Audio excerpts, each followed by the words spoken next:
안녕하세요. 반갑습니다. 비트코인 뉴스 팡입니다. 2020년 5월 6일 비트코인 뉴스 전해드리도록 하겠습니다. 도움이 되신다면 좋아요, 구독, 댓글 달아주시면 감사하겠습니다. 브리핑 먼저 해드리도록 하겠습니다. 비트코인 고래 지갑이 계속 늘고 있다라는 기사인데요. 비트코인 1만 개 이상 든 지갑이 계속 늘어나고 있다라는 기사 살펴보도록 하겠습니다. 다른 기사는 판테라 캐피털의 창업자 2021년 8월 비트코인 가격이 상승할 것이다 라고 전망을 하고 있는데, 가격을 얼마나 전망을 하고 있는지 잠시 후에 안내해 드리도록 하고요. 그리고 머니그램 CEO 리플과의 파트너십 올해 1분기는 조용했다 라는 기사도 있습니다. 그리고 이더리움 2.0 업그레이드 완료 예상보다 지연 가능성이 있다 라는 비트맥스의 보고서가 나왔습니다. 이란에서 미국의 제재에 대응한 비트코인 채굴 라이센스를 부여했다라는 기사가 있고요. 알리바바에서 블록체인 기술로 음악 표절을 가리는 특허를 획득했다라는 소식도 있습니다. 그리고 비트코인에 대한 가격 전망들 같이 한번 또 살펴보도록 할게요. 투자 관련된 정보들은 참고사항일 뿐이고 좋으니 아니니 투자하실 때 여러분들 스스로 꼭 판단하시고 결정하시기 바라겠습니다. 자, 그럼 첫 번째 기사 보도록 하겠습니다. 비트코인 고래 지갑이 계속 늘고 있다 라는 기사인데요. 비트코인의 고래로 불리는 대형 투자자들의 비트코인 매수세가 이어지고 있다라고 나온 기사입니다. 암호화폐 분석업체인 글래스노드에 따르면 지난달 29일 기준 비트코인이 1만 개 이상 든 지갑 개수가 7일 평균 111개로 상승했다라는 소식입니다. 지난해 8월 이후에 가장 높은 수준으로 3월 초와 비교하면 11% 상승한 것이 됩니다. 이러한 동향에 대해서 암호화폐 시장 분석 및 인덱스 펀드 업체 스택의 공동 설립자 매튜 딥은 이 장기 투자자들이 보유 자산을 늘리기 위해서 추가로 비트코인을 사들인 것으로 해석을 하고 있습니다. 차트를 보더라도 이 지갑의 숫자가 최근에 급격하게 이제 늘고 있는 모습을 볼 수가 있죠. 이러한 장기 보유자와 대형 투자자들이 비트코인에 새로운 관심을 보이는 것은 거시적 환경 변화에 대한 낙관적 전망과 비트코인 반감기에 따른 기대감으로 비롯된 것으로 보고 있다는 해석입니다. 인터랩스 테크놀로지의 CEO이자 암호화폐 거래 플랫폼 코인커브의 설립자인 웨인 첸은 코로나19 팬데믹이 이어지는 가운데 비트코인 반감기가 2주 앞으로 다가오면서 투자 다변화를 꾀하는 고액 자산가나 기관이 소유하는 지갑도 있을 것이다 라고 내다보고 있습니다. 비트코인의 전체 공급량 2100만 개로 정해져 있는데 4년에 한 번씩 비트코인 채굴에 대한 보상 금액이 절반으로 줄어들게 이제 설정이 되어 있습니다.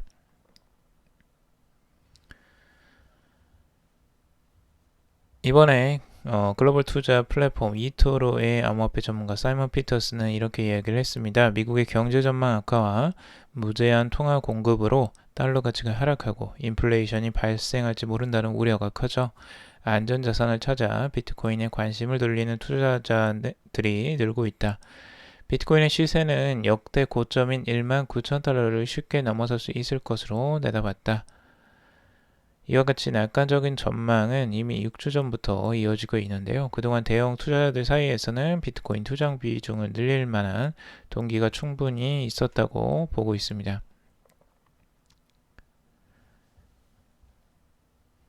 그리고 아울러 이달 12일 예정된 반감기를 앞두고 비트코인 장기 시세에 대한 기대감이 커진 것도 고래가 늘어난 배경으로 보고 있습니다.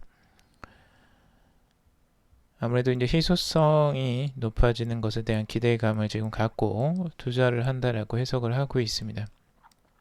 다만 비트코인 채굴 보상이 절반으로 줄어드는 것은 비트코인 채굴자의 수익도 절반으로 줄어든다는 뜻이기 때문에 반감기 이후에 비트코인 가격이 급격히 상승하지 못하면 효율성이 낮은 소규모 채굴자들은 더 이상 살아남을 수가 없게 됩니다. 또 이들이 채굴 비용을 대기 위해서 보유하고 있는 비트코인을 시장에 내놓게 되면 가격이 내려갈 수도 있다라고 전망을 하고 있습니다.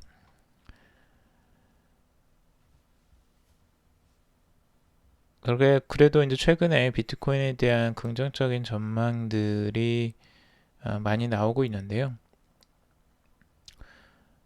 코인데스크는 이제 비트코인 가격 지수에 따르면 지난 3월 13일 기록한 저점 3,867달러보다 약 130%가 오른 그 지수를 보여주고 있다라고 해석을 하고 있습니다. 올 초부터 현재까지 비트코인 수익률은 21%가 증가해서 12% 증가한 금보다 높다라고 보고 있는데, 이는 글로벌 경제 위기와 무분별한 재정 및 통화 정책 리스크를 회피하기 위한 투자 자산으로 비트코인이 다시 조명받는 계기가 될 것으로 보면서 소규모 투자자로부터 대형 투자자까지 비트코인에 대한 수요가 더욱 늘어날 가능성이 있다라고 해석을 하고 있습니다. 그리고 여기에 대한 이제 다른 반박도 있긴 합니다. 지금 1만 개 이상의 비트코인이 1만 개 이상이 든 지갑이 늘어났다라는 게 꼭 그 긍정적인 해석만 있는 건 아닌데요. 지금 1만 개가 넘는 비트코인이 든 지갑 개수가 늘고 있지만 이는 반드시 새로운 고래 투자자가 시장에 유입됐다는 뜻은 아니다 라고 하면서 한 투자자가 여러 개의 지갑을 보유할 수도 있다라고 해석을 하고 있습니다. 또한 비트코인을 취급하는 이 암호화폐 거래소가 소유한 것일 수도 있다라고 해석을 하고 있는데, 실제로 비트 인포 차트에 공개된 비트코인 보유 기준 상위 5개 지갑 중에 2개는 대표적 암호화폐 거래소인 후오비와 비트파이넥스가 소유한 지갑으로 밝혀졌다고 합니다. 코인컵의 웨인 첸은 일부 지갑은 대량의 비트코인을 콜드 월렛에 담아두는 대형 암호화폐 거래소 소유이므로 이 실제 시장에서 일어나는 변화를 반영했다고는 보기 어렵다라고 지적을 하기도 했습니다. 그래서 여기에 대한 해석이 좀 분분하게 갈리긴 하는데, 전체적으로 이제 지갑 숫자가 늘어나는 부분들은 보편적으로 이제 긍정적으로 해석을 합니다. 자, 비트코인에 대한 가격 전망, 장기적인 전망인데요. 지금 크립토울프의 분석에 따르면 장기적으로 가격이 포물선을 그리면서 지금 이제 상승 추세에 있고, 지금 이제 삼각 수렴 과정이라고 해석을 하고 있습니다. 그래서 가격이 단번에 바로 이제 급상승하는 패턴이 나오기보다는 장기적으로 가격을 수렴하는 추세로 먼저 이어질 것으로 예상을 하고 있습니다. 그래서 2020년 말까지 가격이 여기에서 횡보를 하는 추세를 전망을 하고 있고, 그 이후에 이제 가격이 수렴한 이후에나 가격의 급등이 그때부터 이제 일어날 수 있을 가능성이 있다라고 해석을 하고 있습니다. 그래서 한동안은 가격이 머물러 있지 않겠느냐라고 크립토울프는 해석을 하고 있고요. 그래서 오랫동안 좀 기다릴 필요가 있다라고 얘기를 하고 있습니다. 자, 그리고 트레이딩 시작 같은 경우 단기적인 전망세를 내놓고 있는데요. 지금 이 패턴은 과거에 지금 2020년 초 상승하는 패턴하고 비슷한 패턴을 지금 보여주고 있다라고 해석을 하고 있습니다. 자, 일봉상으로 지금 이제 해석을 한 건데요. 우선 그 50일 이동평균선과 20일 이동평균선의 이런 골든크로스, 그리고 20일 이동평균선이 200일 이동평균선을 뚫고 올라가는 이 골든크로스, 이게 이제 두 번이 이렇게 나오게 되면서 급상승하는 패턴들이 나오는데, 위쪽에 이제 저항을 맞죠. 그 저항선이 지금 이제 1,500달러 선 정도 되는데, 이 저항선을 맞고 이제 급락을 하는 형태들이 한번 나왔습니다. 그리고 다시 한번 또 상승세를 이어가면서 이 50일 이동평균선을 20일 이동평균선이 뚫고 골든크로스가 한번 나오는 경우와, 그리고 지금은 이제 20일 이동평균선이 200일 이동평균선을 뚫고 올라가는 이 골든크로스가 곧 출현할 가능성을 보고 있습니다. 자, 그래서 과거에 이 패턴대로 이제 가자면 위쪽에서 그 상승세가 조금 더 이어질 수는 있겠지만, 이 삼각으로 이 고점을 형성하고 다시 한번 그 조정세가 나올 가능성을 열어놓고 보고 있습니다. 그래서 이 상승 패턴이 이 저항선, 이 트렌드 라인, 로어 하이 트렌드 라인에 부딪히는 양상들이 나올 거고, 이 위쪽에 1500달러 선, 이 전고점을 뚫고 올라가야지만 이제 롱텀으로 장기적인 그 상승 추세로 바뀐다라고 해석을 하고 있습니다. 그래서 여기서는 이제 강력한 저항선으로 위쪽을 지금 보고 있는 형태이고요. 여기에서 다시 한번 또 떨어지면 이 6,500달러가 지지선이 될 것이다 라고 또 보고 있습니다.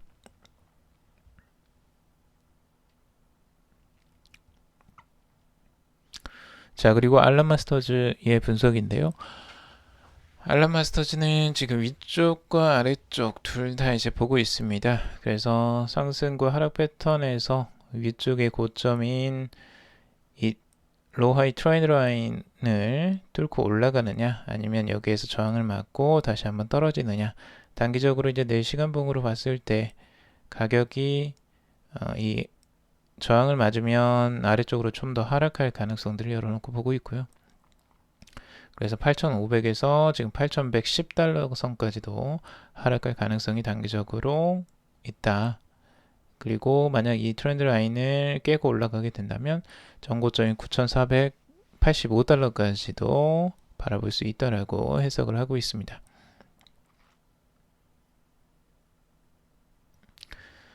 자, 그리고 판테라 캐피털의 창업자가 2021년 8월 비트코인 가격 50만 달러까지 전망을 하고 있는데요.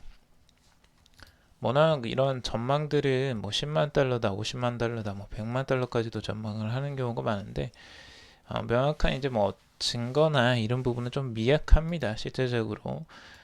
그래서 이런 부분을 그냥 그대로 믿을 필요는 없는 것 같고, 그냥 한번 재미로 보는 정도로만 보는 게 좋을 것 같습니다.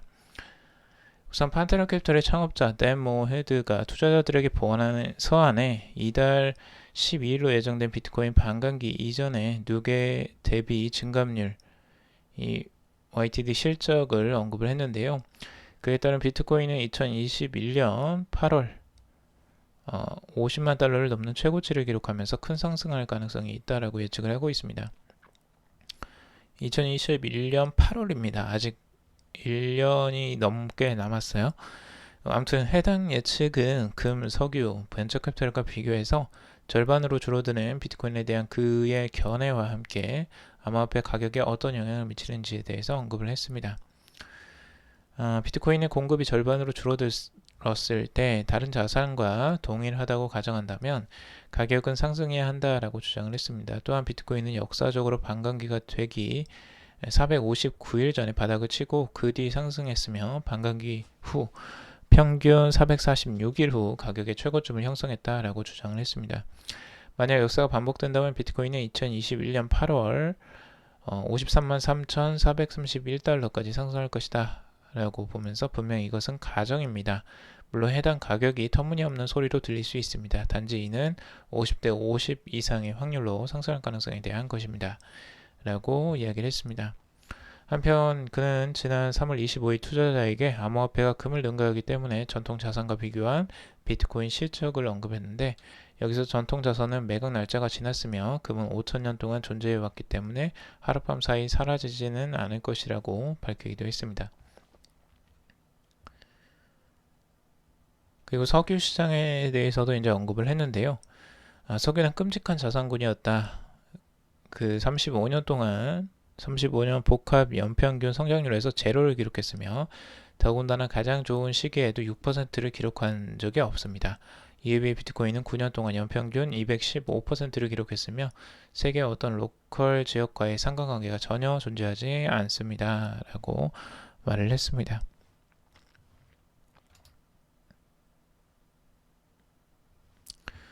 자, 그리고 머니그램의 CEO가 리플과의 파트너십 올해 1분기는 조용했다라고 언급을 했는데,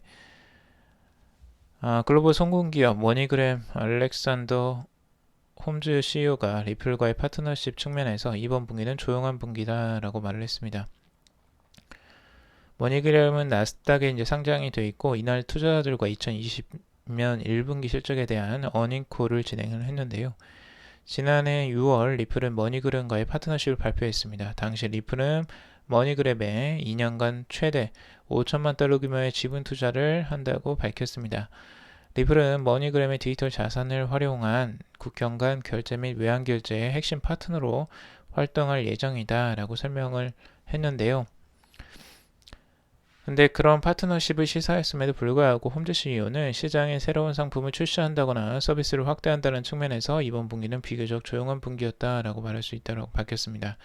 그는 지난해 전에 없던 서비스를 개척하기 위해 노력했다면서 리플이 여전히 그들의 서비스나 타깃 시장을 공고히 하지 못하고 있다라고 설명을 했습니다. 다만 그는 리플과의 파트너십은 좋은 협력이었으며 그간 해왔던 일에 만족하고 있다라고 덧붙이고 있습니다. 이거 무슨 말이 좀 먹튀 같은 느낌이 들기도 하는데요. 머니그램은 리플사로부터 받은 리플을 시장에 전량 매도했다 라는 겁니다. 이게 이제 문제인데, 머니그램은 대변인이 리플사로부터 받은 XRP를 받자마자 매도했다라고 보도를 했습니다. 머니그램이 미국 증권거래위원회에 제출한 문서에 따르면 지난해 3, 4분기 머니그램이 받은 XRP 보상은 1130만 달러, 약 138억 원 정도 되는 돈입니다. 그 금액을 XRP를 다 매도를 해버린 거예요. 실제로 이제 리플의 의도는 이 XRP를 조금 사용해 주기를 아마 의도를 좀 가지고 주지 않았을까라는 생각이 드는데, 그러지 않았으면 XRP로 당연히 줄 필요가 없었겠죠. 그 현금으로 그냥 줘도 되는데, XRP를 준다는 건 XRP를 좀 사용해달라, 활용을 좀 해달라라는 의미였겠지만 전혀 이게 먹히지 않은 것 같습니다. 그래서 이런 부분이 좀 아쉬운 부분이죠. 리플사로서는 굉장히 아쉬운 부분이 될 것 같고, 물론 이제 투자를 한 부분이기 때문에 투자금을 어떻게 활용하는 거는 그 회사의 마음이긴 합니다. 그래서 머니그램에서 마음대로 처리를 한 거죠. 근데 이런 이제 송금 업체들, 다른 송금 업체들도 파트너십을 맺고 거기에 대한 그 직접적인 그 액션 같은 게 좀 부족한 경우를 이 기사에서 조금씩 나오고 있습니다. 미국 송금 업체인 인터맥스 CEO도 이 중남미 등 주요 시장에서 리플의 XRP를 사용하지 않을 것이라고 지난 3월 어닝콜에서 밝힌 바가 있다고 합니다. 지난 2월 리플은 인터맥스와 협업 소식을 밝히면서 이 파트너십이 미국과 멕시코 사이의 국경 간 지불을 더 빠르게 할 것이라고 강조를 했습니다. 그러나 로버트 리스브 인터맥스 CEO는 XRP는 멕시코 같은 시장에서 답이 될 수 없다라고 말을 했습니다. 그는 인터맥스가 중남미 현지에서 보유하고 있는 관계에 자부심을 갖고 있다라고 덧붙이고 있는데, 이게 리플의 XRP를 실제적으로 도와주는 형태가 아니라 뭔가 이렇게 딱히 우호적이지 않은 느낌의 말들을 쏟아내고 있어서 좀 의아해합니다. 지금 파트너십이라고 하는데 과연 파트너가 맞는지 이런 부분이 의심이 들 정도로 좀 언급이 긍정적이지는 않습니다. 그리고 활용도가 아직까지 인터맥스나 머니그램 같은 경우는 이렇게 크게 뉴스화 되지 않고 있고요. 그게 좀 안타까운 점이죠. 자, 그리고 이더리움 2.0 이 업그레이드 완료 예상보다 지연 가능성이 있다라는 비트맥스의 보고서입니다. 이더리움 네트워크의 업그레이드인 이더리움 2.0의 정식 출시가 예상보다 지연될 수 있으며 해결해야 할 중요한 과제가 될 수 있다라는 연구 결과가 나왔다고 합니다. 암호화폐 파생 상품 거래소 비트맥스의 시장 분석 부분인 비트맥스 리서치는 최근 이더리움이 준비하고 있는 지분 증명 합의 방식 전환의 여러 측면을 분석한 보고서를 발표했는데, 보고서에 따르면 이더리움 2.0 업그레이드의 초기 단계는 다른 문제가 없을 경우 올해 7월에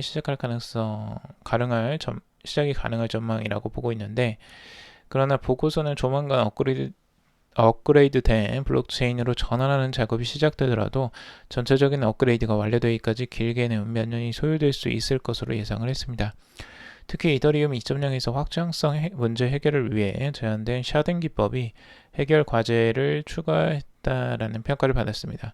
기존 스마트 계약은 새로운 샤딩 체인으로 직접 이동할 수 없기 때문에 새로운 생태계를 위한 네트워크 재구축 작업이 요구된다라고 보고 있습니다.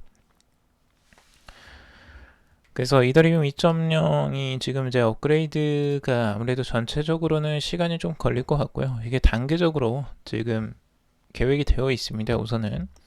그래서 이더리움 1.0에서 2.0으로 완벽하게 지금 올해 내에 바뀌지는 못하고, 올해는 이더리움 1.0과 2.0을 이제 같이 어차피 통용을 하고 같이 사용을 하다가 이제 내년 내후년에 이더리움 2.0으로 이제 완전히 전환하는 형태로 갈 계획으로 지금 진행이 되고 있습니다.